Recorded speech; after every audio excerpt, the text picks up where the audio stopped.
You've probably heard that the AI bubble is bursting. Maybe you've seen the headlines. The funding is slowing. Investors are getting nervous. Startups are shutting down. And suddenly, the same people who were calling AI the future of humanity a year ago are starting to sound a little less confident. But the more I looked into it, the stranger the story became. Because what surprised me wasn't that some AI companies were struggling.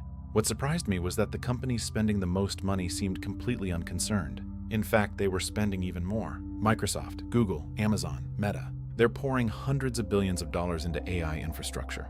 Not millions, not tens of billions, hundreds of billions. At the exact moment some people are claiming the bubble is popping. That contradiction bothered me, because bubbles don't usually look like this. When a bubble bursts, people run away. They cut spending, they panic, they retreat. But that's not what I'm seeing. What I'm seeing looks more like an arms race. So I started asking a different question. What if the AI bubble isn't bursting because AI failed? What if it's bursting because the story we've been told was never the real story? What if it's bursting because the story we've been told was never the real story? Because the deeper I dug, the more I realized this wasn't really a story about chatbots, or productivity tools, or even artificial intelligence, and who ends up owning the future when the hype finally disappears. And that's where things start getting interesting. To understand why, we need to go back to the moment the story began. Not the invention of AI, not the first neural networks, not even Silicon Valley. I'm talking about the moment AI escaped the laboratory and entered everyday life. For most people, that moment was ChatGPT. Almost overnight, AI went from something researchers talked about to something everyone talked about. Students, teachers, lawyers, marketers, executives, everyone had strong opinions. And that's when the investment frenzy began. Investors saw something extraordinary. Millions of users, billions of interactions. It looked like the birth of the next internet. The next technological revolution. Money started moving accordingly. Venture capital poured into AI startups. Public markets rewarded anything connected to AI. Companies rushed to add AI to everything. Nobody wanted to be left behind. The fear of missing out is often stronger than the fear of being wrong. I've seen this pattern before. Everyone is convinced it's a once-in-a-generation opportunity. And maybe they are. But that's also exactly what people say during bubbles. If AI is truly the future, where is all the money supposed to come from? Adoption is impressive, but it doesn't automatically create profits. And that's where the economics start becoming uncomfortable. It wasn't technological, it was financial. Most assume popularity leads to profit. More users, more revenue. Simple. But AI isn't behaving like a normal software business. Traditional software is cheap to scale. AI is different. Every question costs money. Every image costs money. Every video costs money. Every response consumes computing power somewhere. The more successful it becomes, the more infrastructure it requires. And infrastructure is expensive. That's why big tech is spending billions. They're not just buying servers. They're building digital factories. And that creates a problem. Not whether the technology works, but whether the economics do. History suggests those are not always the same thing. It's as if public conversation and business reality are in parallel universes. One side talks about changing humanity. The other is desperately building. Thousands disappeared. Yet somehow the internet itself emerged stronger. What if the bursting of the AI bubble is actually good news for AI itself?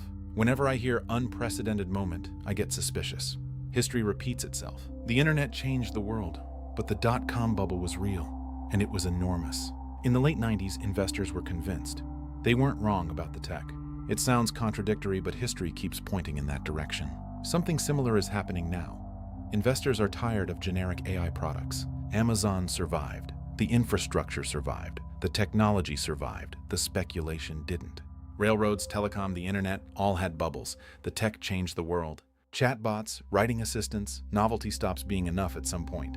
The collapse of speculative enthusiasm often strengthens the leaders. Big tech keeps building. I don't see AI disappearing. I see expectations colliding with reality. The question is, who survives the transition from excitement to execution? They're still investing, expanding, buying infrastructure. Who would control it? It's not a software race, it's an infrastructure race. The internet became more powerful after the dot-com crash. Not before it, after. Serious builders stayed. The infrastructure remained. The noise stopped. The bottleneck is access to compute, energy, data centers, and capital. If a startup has a breakthrough, where does it run? Whose cloud? Whose GPS? Capital moves toward businesses that solve expensive problems. Fraud detection, drug discovery, supply chain, cybersecurity, the boring stuff, where the serious money lives. The answer is the same handful of companies, the owners of the digital roads.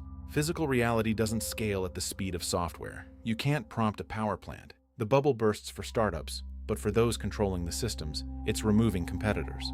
It's as if public conversation and business reality are in parallel universes. Whoever controls access gains extraordinary influence. This is about future power. Who was the bubble really building for? The money is going into foundations. Hundreds of billions, not millions. Hundreds of billions, not millions. The phrase AI bubble is misleading. It makes us focus on the visible layer. The headlines, the hype, the speculation, but underneath, something permanent is being built. Software is just the visible layer. Beneath sits a mountain of physical infrastructure. Power grids, supply chains, cooling systems. AI depends on physical reality. The biggest story isn't who built the smartest model, it's who owns the roads. The roads every model must travel on. Once you see that, the story changes. Increasingly, AI looks less like software and more like a utility, like electricity. Nobody gets excited about electrons. Access is what matters. Today we obsess over models. Tomorrow we may barely notice them. Access matters. The AI bubble was about who owns the future once intelligence becomes infrastructure. Utility businesses reward scale and ownership. They concentrate power in few hands. The real product may not be AI itself. It may be access to AI. Subscribe to Future Nerve. The future belongs to those who understand it first. Who was the bubble really building for? The money is going into foundations. Data centers, power generation, land acquisitions. These assets don't disappear. They don't vanish when a startup shuts down. They remain. The bubble may burst, but the infrastructure remains. The biggest story isn't who built the smartest model. It's who owns the roads. The roads every model must travel on. Once you see that, the story changes. Railway bubbles built railways. Internet bubbles built fiber. The infrastructure remains. A physical foundation, an infrastructure layer to support next-gen digital systems.